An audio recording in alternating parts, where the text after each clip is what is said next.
बिस्मिल्लाहिर्रहमानिर्रहीम, अस्सलाम वालेकुम नाज़रीन। तीन नुक्ते रिपोर्टर्स बेंच आपके सामने हाजिर है। आज फुल ऑफ हैपनिंग डे है और हमने स्टार्ट तो करना था आज सुप्रीम कोर्ट के फ़ैसले से, लेकिन कुछ अपडेट्स हैं। अपडेट्स ये हैं कि जनाब कमेटी का इजलास था आज 4 बजे और मंसूर अली शाह साहब 2 बजे रवाना हो गए थे और उनके ख़त के हवाले से इत्तलात गर्दिश करेंगे, उन्होंने कुछ लिखा है, लेकिन अभी तक इस हवाले से कोई टेंजिबल चीज़ नहीं आई जिसके आपको शेयर कर सकें। लेकिन अलबत्ता कहा यह जा रहा है कि उस ख़त में उन्होंने तहफ़्फ़ुज़ात का इज़हार किया ऑर्डिनेंस के ज़रिए कमेटी में तब्दीली पर। ये वही खदशा है जिसका इजहार जस्टिस शाहिद वहीद ने किया था। तब मंसूर अली शाह साहब को था कि बस पार्लियामान ने कर दिया तो जी कर दिया, तो तब शाह साहब को समझ नहीं आ रही थी कि ये आगे हो क्या सकता है और क्या होने जा रहा है, लेकिन तब वो उनके लिए ठीक था। अब जब वो रिसीविंग एंड के ऊपर आना शुरू हुआ तो उनको ये गलत लगने लग गया। बहरहाल हम तब भी कह रहे थे गलत है, हम आज भी कह रहे हैं गलत है, तो हम कंसिस्टेंट हैं इस मामले पे। दूसरा नाज़रीन है कि ऑडियो लीक्स कमीशन के हवाले से बड़ी इंटरेस्टिंग डेवलपमेंट है कि मंसूर अली शाह साहब उस ऑडियो लीक्स कमीशन के ख़िलाफ़ दायर दरखास्तों पर समाअत करने वाले बेंच के सरबराह हैं। उसके अलावा justice Yahya Afridi, justice Aminuddin Khan, justice Jamal Mandokhail और जस्टिस मुसर्रत हिलाली साहिबा, ये 5 रुकनी बेंच है।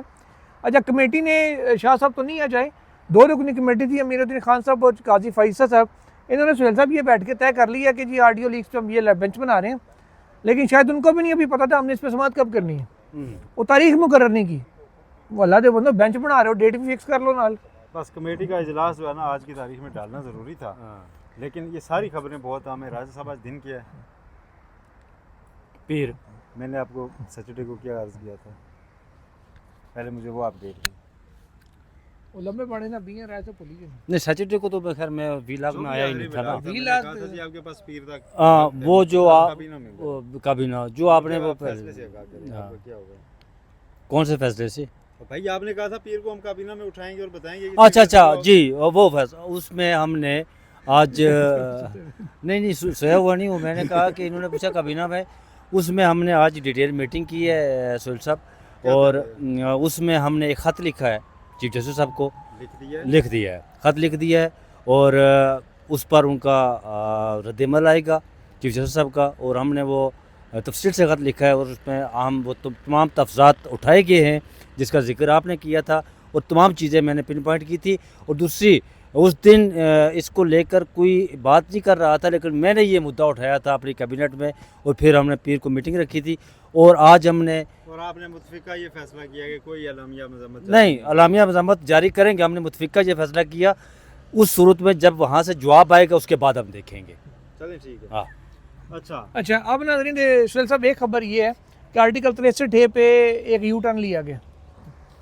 यू टर्न नाज़रीन ये लिया गया है कि चीफ जस्टिस काजी फ़ाइज़ा साहब ने पहले जो एक जून में गालिबन मीटिंग हुई थी उसमें 63 के ऊपर नज़रसानी के लिए जो बेंच तजवीज़ किया था 3 रुकनी कमेटी में, जिसपे शाह साहब तो थे ही था लेकिन मुनीब अख्तर साहब साथ थे, तजवीज़ करता चीफ जस्टिस का बेंच ये था कि मेरे अलावा बाकी सीनियर आ जाएँ। वो सीनियर कौन थे? मंसूर अली शाह साहब थे, याहिया अफरीदी साहब थे, और तीसरे अमीनुद्दीन खान साहब थे। 2 मेंबरान उन्होंने कहा जी वो होंगे जो उस वक्त चीफ जस्टिस ने तजवीज़ किया था। मीटिंग मिनट्स मौजूद है, उनका इख्तलाफी नोट मौजूद है। उस पर उन्होंने कहा मुनीब अख्तर साहब क्योंकि ऑलरेडी उसके मेंबर हैं, ऑथर जज है, उनका होना तो वैसे ही कानूनी तौर पर लाजमी है, वो होंगे। साथ जमाल मंदोखिल साहब जो ओरिजिनल बेंच का हिस्सा थे और उन्होंने इख्तलाफ किया था, तो ये 5 रुकनी बेंच उन्होंने उस वक्त बनाया था। अब यू टर्न लिया गया और बेंच को कर दिया गया तब्दील इस तरीके से किया गया है कि मुनीब अख्तर साहब ऑब्वियसली वो उसको हेड करेंगे, उसमें आ गए हैं आप जस्टिस अमीनुद्दीन खान साहब, और जस्टिस जमाल मंदोखिल ऑलरेडी उसका हिस्सा होंगे। मज़हर आलम मियाँ खेल साहब जो उस वक्त बेंच का हिस्सा थे बंदयाल साहब के दौर में, वो भी इस बेंच के हिस्से में आजकल डॉग जज हैं। इसके अलावा सुहेल साहब बाकी जज कौन कौन से डाले गए? चीफ जस्टिस साहब खुद है ना, चीफ जस्टिस साहब खुद है ना, और उसमें डाक जज हैं, फिर उसके बाद बाकियों के आप फिर खुलवाएंगे पूरा डाटा ही। तो उसमें आप ऑडियो लीक वाला पूछ रहे हैं पहले या दूसरा? नहीं, मैं उसमें चीफ जस्टिस हैं, जस्टिस मुनीब अख्तर हैं, जस्टिस अमीनुद्दीन खान शामिल, और मुनीब अख्तर इसलिए हैं कि वो आथर जज हैं, उनका होना ज़रूरी है। Justice Jamal Mandokhail, justice Mazhar Alam Miankhel. फिर ऑडियो लीक वाले में जस्टिस मंसूर अली शाह सरबराह रखे गए हैं, और याहिया अफरीदी साहब, justice Yahya Afridi, justice Jamal Mandokhail, justice Musarrat Hilali, और जस्टिस अमीनुद्दीन खान। अच्छा, तो ये नाज़रीन ने कंपोजिशन तब्दील की गई। अब चीफ जस्टिस साहब की जानिब से अपने ही दिए गई तजवीज़ की, तो ख़ुद ही उन्होंने उसमें तरमीम कर दी। और ज़रा ये बता रहे हैं कि शाह साहब चले गए तो दोनों जजेस बैठे वेट करते रहे, उसके बाद वो चले गए। लेकिन अब ये दोनों जजेस वेट करते रहे। वेट कौन करता रहा भाई? शाह साहब ने शिरकत नहीं की, 2 बजे चले गए थे घर, तो उन्होंने एक चीफ जस्टिस साहब ने एक पर्ची निकाली होगी जेब में से, तो रखी होगी दस्तखती जज जनाब जस्टिस किबला अमीनुद्दीन खान के सामने। उन्होंने कहा ठीक है जी मैं साइन कर दें जनाब, चलो भाई ठीक है। अच्छा, अब वो 2-1 से फैसला हो गया ना। तो एक से फैसला हो चीफ गया। जस्टिस साहब ने कहा कि ठीक है मेरे साथ। अब देखिए 63 लाहौर हाई कोर्ट में भी चैलेंज हुआ है, बहुत नोटिस हुए। अब ये 63 बदनीति पर ये ऑर्डिनेंस आया था। यही चीफ जस्टिस साहब हैं, जब इलेक्शन ट्रिब्यूनल वाला मामला हुआ तो उसमें उन्होंने कहा जी कि ये पार्लियामेंट की तौहीन है सदारती ऑर्डिनेंस लाना, पार्लियामेंट मौजूद है। लेकिन हैरत की बात ये है कि जब ये उस दिन लाया गया तो चीफ जस्टिस साहब ने उस सदर की जो दस्तखत की स्याही थी वो खुश्क होने ही नहीं दी। उससे पहले उन्होंने जस्टिस अमीनुद्दीन खान को इसमें शामिल कर दिया। क्यों शामिल किया? चूँकि उन्होंने अक्सरियत अपनी बनानी थी और वो अक्सरियत बनाई और फिर आज 63 लगा दिया, ताकि वो कुर्सी बड़ी प्यारी है, कुर्सी बड़ी अजीज़ है, वो जानी नहीं चाहिए, वो मेरे पास रहनी चाहिए। इसलिए मैं 63 का जो फैसला है वो ज़ाहिर है वो फिर करेंगे।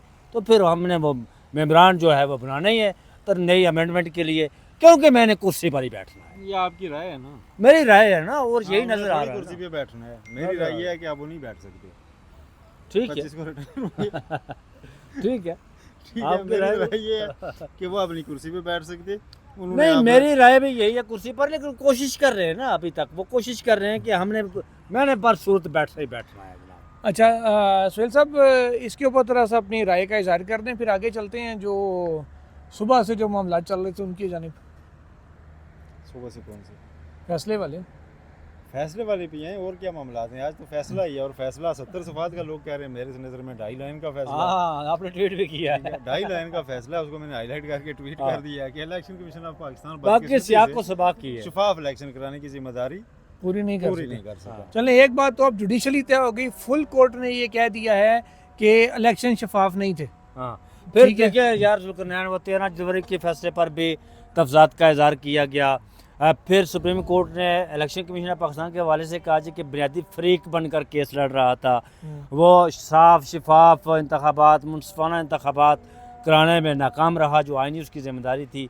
फिर ये भी कहा जाता रहा जी कि वो जो चीफ जस्टिस साहब ने ख़त लिखा था जजीला असलम को कि जी वो 9 सवालात के जवाबात, वो भी आज उन्होंने दे दिए हाँ, कि judicial हमने protection आ गई। 14 सितंबर को जो दिया था वो भी इसी का हिस्सा बना दिया गया। एग्जैक्टली। सुहेल साहब, इफेक्ट क्या नज़र आ रहा है इसका आपको फैसले का? फैसले का इफेक्ट ये है जी कि फौरी तौर पर जो एक से ज़्यादा हैं। एक तो वो एतराज़ात कि जी पीटीआई फरीक नहीं थी तो कैसे मिल गया रिलीफ, वो ख़त्म हो गया। उन्होंने कहा जी पीटीआई की फरीक बनने की दरख्वास्त थी, ठीक है। दूसरा ये ख़त्म हो गया जो लोग कह रहे थे जी कि इनके दायरा इख्तियार कौन सा इस्तेमाल हुआ, 187 हाँ, उनको दायरा इख्तियार बता दिया गया। मुकम्मल। तीसरा जो लोग कह रहे थे नजरसानी लाओ लाओ लाओ लाओ लाओ, उनको कहा कि आप लगा लो, हाँ ठीक है, आप लगा लो आप जनाब। लगा लो, ठीक है। हाँ। ये असर इसका पड़ गया है। वैसे चौथा आज असर इसका आज ये कमेटी पड़ में गया है वो कि नजरसानी दो की दिन नहीं आई पहले थी। 9 सवालात रखे गए थे रजिस्ट्रार के सामने, वो जवाब भी आ गया। बिल्कुल। हाँ, उसका जवाब आ ठीक गया है। 14 सितंबर वाले वो का। खत भी गैर मुसर हो गया जी। हाँ गैर मौसूल हो गई, जिसपे वो लुटियां डाल रहे थे लोग। हाँ, के बाद बड़ी बड़ी बड़ी की है। सुना है कुछ अब लोग सुन ढोला मैं- लेके सुप्रीम कोर्ट आए थे। जस्टिस साहब को खत लिखने की जो बीमारी है ना वो बहुत पुरानी है। खत ही क्यों लिखे जाएं? वो खत जुर्म भी क्यों लिखते किए हैं ना, जाएं? जो नहीं लिया आदत ठीक उनकी कर जो है, उनकी आदत है खत। अब वो वैसे खत आज की कुछ शाह मजबूर साहब है की यार। खत की भी गर्द बातें सुनाई दे रही ठीक है है, साहब। लिखना चाहिए खत। लिखना चाहिए, आईना तुम्हारी लिखना चाहिए। तो बहरहाल ये अच्छा, ये तो सुहेल साहब आपने बता दी। अब ये बताया इलेक्शन कमीशन ने आज भी इजलास किया और बेनतीजा खत्म हो गया। बेनतीजा ही खत्म होने हैं सर। इलेक्शन कमीशन अब इलेक्शन कमीशन वैसे ही इजलास कर रहा है ना, उसको लोगों ने हवा क्यों दी हुई है? सुप्रीम कोर्ट का फैसला, आइन कहता है उसके पाबंद हैं सारे। आइन बिल्कुल। उस पर अमल यार दरामद वो आइन होना के है। कौन से आर्टिकल 29 है या 30 है जिसमें, या 19 है जिसमें है कि सुप्रीम कोर्ट के फैसले को जुडिशियल समेत एग्जीक्यूटिव मानने की पाबंद है। वो कौन सा आर्टिकल सर, है? आर्टिकल आइन आपका 190 कहता है- 190 नहीं 190 189 और 190 हाँ, इन दोनों 190, के वाले से। 190 19 तो 189 आपके बोलने का है ना। 19 तो आपका राइट टू इन्फॉर्मेशन है ना, राइट टू 189 और इन्फॉर्मेशन। 190 बिल्कुल सही है जी। मैं- 189 में है कि जी कौन तमाम एग्जेक्टिव पाबंद होगा इदारे मानने के। 190 है कि सुप्रीम कोर्ट अपनी जजमेंट इन्फोर्स कैसे करा सकती है, बिल्कुल ऐसा। वो इस हवाले से है। अच्छा, राय साहब कह रहे हैं जी कि इन्फोर्सेबल भी है। सुहेल साहब, इन्फोर्स होता नजर आ रहा है, स्पेशली जो 2 जजेस को जिनको राय साहब कहते हैं जी दस्तखत वाले जज हैं, नहीं, अच्छा, लेकिन उन्होंने दिलचस्प फैसला बात लिखा ये हुआ है था। कि- वही चॉइस होती है, ये बहस हम जनरेट करके जुर्म का हिस्सा बनते हैं हाँ। कि जी अच्छा। इन्फोर्सेबल क्या नहीं, मैं जजमेंट है सुप्रीम कोर्ट की, दूसरा ऑप्शन ही नहीं है। दो सवाल तो पूरा होने ने जो फैसला दिया था, इख्तिलाफी नोट लिखा था इलेक्शन कमीशन पाकिस्तान को कि आप सुप्रीम कोर्ट के फैसले को ना माने, उस पर भी आज 8 जो रुकनी जजेस बेंच के है उन्होंने जवाब दे दिया उस पर भी कहा उन्हें। हाँ, ये तो जो सुहेल साहब बड़ी इंटरेस्टिंग चीज़ है जो उन्होंने कहा है ऐसी कि ऐसी जेआईटी दिन को सामने बंदा मतलब हर टाइम तो नहीं होता। या सुहेल साहब आपने सारी टेंशन डाइवर्ट कर दी है जीआईटी की जानिब। अच्छा, वो चीज़ ये है ना सुहेल साहब कि जो उन्होंने कहा है कि नैब जीआईटी से आपने नैब याद करा दी। इलेक्शन कमीशन को जो वार्निंग दी गई है कि फैसले पे अमल किया तो जनाब जो है ना वो क्या हो जाएगा? कि फैसले पे अमल जरा तुमने नहीं करना, आइन के खिलाफ है, और ये एक तरह से अदालती अमूर में रुकावट डालने के मुतरादिफ करार दिया है बेंच ने इसको। तो वैसे अदालती अमूर में जो रुकावट डालने उस पर तो कंटेम्प्ट लगती होती है, तो आप लगाएं, साथी जजों में कंटेम्प्ट लगाएं, फिर क्या हो सकता है? बस जजों में लग नहीं और सकती ना। हाल ये बना हुआ है कि आज सुप्रीम कोर्ट के मास्टर ऑफ रोस्टर का इख्तियार लाहौर हाई कोर्ट के से वेट हो रहा है कि वो कब उसको खत्म ही कर दें। कभी सदर पाकिस्तान के हाथ चला गया। तो अब लोगों को समझ जाना चाहिए, जब प्रैक्टिस प्रोसीजर में जैसे मुनीब अख्तर जो इंग्लिश में सवाल पूछते थे, लोगों को समझ नहीं आती थी, हाँ। आसानी से समझाता हूँ। वो पूछते थे कि जब supreme Who is court the का- master of सुने, roster? सुप्रीम कोर्ट के अंदर का जो रोस्टर का इख्तियार है, वो अगर आप सुप्रीम कोर्ट से बाहर एग्जेक्टिव को, पार्लियामेंट को या किसी को दे देंगे, तो फिर जो इख्तियारात की तकसीम रखी गई है वो कैसे उस पर अमल कैसे हो रहा होगा? तो ये सवाल लोगों को समझ भी नहीं आ रहा था, इसका जवाब भी नहीं दिया जा रहा था। तो अब आप उस वक्त लुटिया डाली अब हुई थी। सुप्रीम कोर्ट जो अदलिया एक आज़ाद है, पार्लियामेंट आज़ाद है, पार्लियामेंट अगर आज़ाद है तो अदलिया भी तो आज़ाद है ना जी। हाँ जी। अदलिया के अंदर बेंच बनाने के लिए जी, अच्छा आजकल ये जज कमेटी हैं जो हैं जी हमारे बारे के नहीं, ऑर्डिनेंस जारी करके इन जजों को चेंज कर दो, तो इख्तियार किसी ने अपने हाथ में ले लिया है ना, ठीक है। तो वो सवाल अब बड़ा रेलिवेंट हो गया है। मतलब अब कैबिनेट डिसाइड किया करेगी कि कब उन्होंने कौन सा बेंच बनवाना है, तो उसके अकॉर्डिंगली ऑर्डिनेंस करके तो मतलब भाई- ये जस्टिस उमर अता बंदयाल के दौर से ही लेकिन एक बात और मैं बता दूं आपको, इनके- 63 में मैं कोई शय नहीं दे रहा, वैसे इंतजार कर रहा हूँ कि माजी में जैसे बेंचों की तश्कील से और सुप्रीम कोर्ट के अंदर जो मामलात होते थे रोस्टर के हवाले से या जिस तरह की पॉलिटिक्स थी, उसमें अगर चीफ जस्टिस काजी फाइज साहब तब उठा करते थे बेंचों से, हाँ तो उसमें जस्टिस मुनीब अख्तर हाँ, आखिर जज हैं 63 वो उठ जाए तो फिर क्या होगा?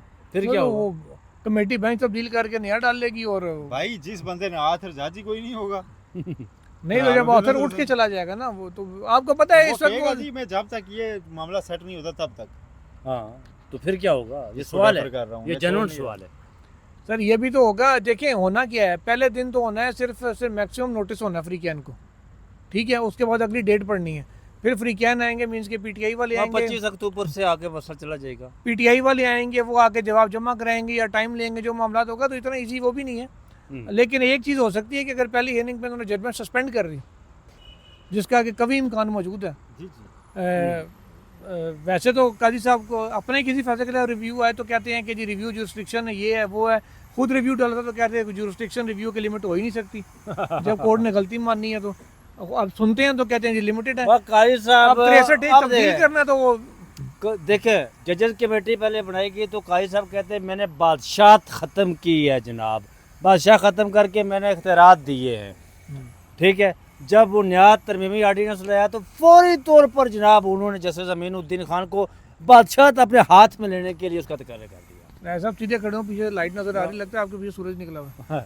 अच्छा अच्छा तो ये सुहेल साहब ये कुल सारा मिला के बात। बात इतनी सी है कि कोई मतलब राय साहब जो बातें करें हो सकता है गाली तस्वुर हो जाए, इसलिए कंक्लूड आपसे करते हैं। आजकल खतरा ही पड़ा ना राय साहब।